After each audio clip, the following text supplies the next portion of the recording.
Assalamualaikum warahmatullahi wabarakatuh. Perkenalkan nama saya Muhammad Naufal Arif dengan NIM 231410026 dari Teknik Produksi Migas. Pada kesempatan kali ini, di sini saya akan mempresentasikan hasil paper saya yang berjudul Analisis Potensi Scaling pada Sumur Panas Bumi berdasarkan geokimia fluida dan dampak produksi. Baik, selanjutnya di sini ada outline yang akan saya bahas pada presentasi kali ini, yaitu ada pendahuluan, metode, hasil dan pembahasan, serta kesimpulan. Next. Nah, di sini yang pertama itu ada pendahuluan. Jadi, seperti yang kita ketahui bahwa Indonesia ini memiliki potensi panas bumi yang cukup besar, yaitu sekitar 28,9 gigawatt atau sekitar 40% dari potensi dunia. Namun, pemanfaatannya masih sekitar 4,5%. Nah, biasanya untuk salah satu tantangan utama dalam operasi panas bumi ini adalah scaling. Nah, scaling yaitu adalah endapan mineral seperti silika dan kalsit yang terbentuk akibat perubahan tekanan, temperatur, pH, dan komposisi fluida. Nah, akibat dari dampak scaling itu dapat menyumbat aliran dan menurunkan produksi sumur. Nah, penelitian ini tuh bertujuan untuk mengidentifikasi potensi scaling, menganalisis geokimia fluida, menilai dampak terhadap produksi, serta merumuskan strategi mitigasi yang efektif.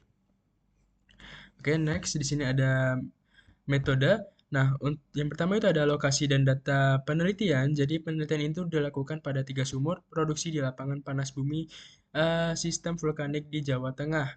Nah, ada juga beberapa data analisis yang digunakan yaitu ada hasil uji geokimia fluida yang termasuk kation, anion mayor dan minor, serta parameter seperti pH, electrical conductivity, dan TDS atau total dissolved solid.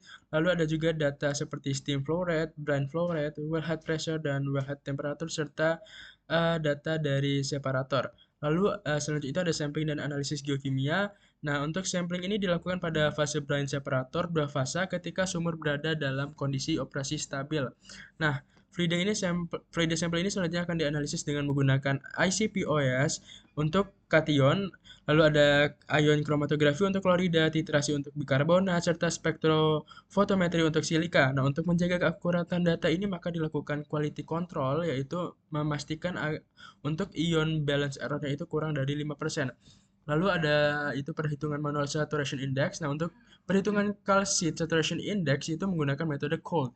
Nah, dengan formula berikut yaitu CSI sama dengan log IAP per KSP. Nah, di mana IAP adalah ion activity product dan KSP adalah konstanta kelarutan kalsit pada 25 derajat Celcius sebesar 3,36 dikali 10 pangkat min 9 mol kuadrat per L kuadrat.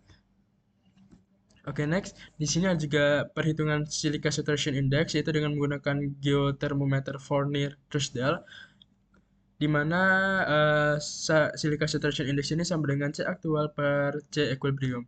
Lalu dari perhitungan secara manual, lalu selanjutnya akan divalidasi dengan menggunakan friksi dan analisis data produksi. Lalu ada juga lalu selanjutnya itu ada strategi mitigasi scaling, yaitu mitigasi ini dilakukan dengan pendekatan kimia, operasional, dan secara mekanis. Nah, di sini itu adalah hasil dan pembahasan dari paper. Nah, yang pertama itu ada karakteristik geokimia fluida. Nah, dari ketiga sumber ini menunjukkan fluida bertipe NaCl yang artinya salinitasnya cukup tinggi. Lalu ada juga TDS-nya itu sekitar 18,8 sampai 34,16 dan kandungan silikanya itu sangat tinggi, itu sekitar 852 sampai 921 ppm. Nah, untuk sumur ARF09 ini memiliki konsentrasi Ca tertinggi yaitu pada 421 ppm sehingga resiko kalsit ini scaling paling besar. Lalu sedangkan magnesium sangat rendah pada semua sumur menandakan fluida mature dan temperatur reservoir yang tinggi. Lalu itu ada perhitungan manual dan validasi dari friksi. Jadi secara perhitungan manual ini menunjukkan semua sumur ini adalah supersaturated terhadap kalsit, yaitu CSI-nya itu sekitar 2,7 sampai 3,21 dan silikanya itu sekitar 2,37 sampai 2,56. Lalu divalidasi dengan menggunakan software friksi, yaitu dari software friksi ini menghasilkan bahwa setiap sumber itu terkonfirmasi supersaturasi pada silika polymorphs dan magnesium silikat, di mana konsistensi antar metode meningkatkan keandalan prediksi scaling tiap sumur. Nah, lalu ada perbandingan potensi scaling. Jadi, potensi scaling terdapat pada sumber ARF 0,9, CSI 3,21, krisotalnya itu sekitar 7,59. Lalu disusul dengan PM07 dan CLK 0,5. Lalu untuk dampak scaling terhadap produktivitas yaitu pada data produksi Juli sampai Agustus 2024 menunjukkan bahwa sumber ARF09 ini mengalami penurunan steam flow sekitar 4%, lalu sehingga memerlukan acidification secara terus-menerus. Lalu untuk sumber BMN07 ini mengalami penurunan moderat sekitar 2%, ya, sehingga diperlukan treatment secara intermittent atau secara berkala. Lalu untuk sumber CLK05 ini relatif stabil. Nah, untuk strategi mitigasi terintegrasinya itu pada tiap sumber ini berbeda-beda ya. Untuk sumber ARF ini membutuhkan mitigasi yang paling intensif, sedangkan BM07 ini intermittent dan CLK05 ini secara preventif. Nah, dikarenakan sumber ARF ini memiliki scaling yang cukup besar potensinya atau bisa dikatakan worst case, maka kita akan mengevaluasi eh, evaluasi ekonomi dari sumber tersebut, yaitu untuk biaya mitigasinya itu meliputi inhibitor sekitar 350 sampai 600 US dollar per bulan, lalu ada asset cleaning sekitar 10.000 sampai 20.000 US dollar per treatment, dan broaching.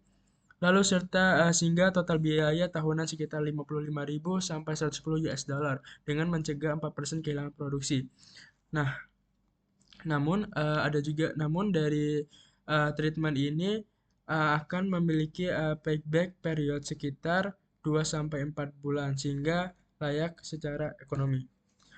Nah, untuk kesimpulannya ini yaitu peneliti ini berhasil mengkarakterisasi geokimia fluida 3 sumur bumi bertipe NaCl dengan TDS tinggi, yang dimana untuk sumur ARF ini mengalami penurunan steam sekitar 4%, BM07 sekitar 2%, dan CLK cukup stabil.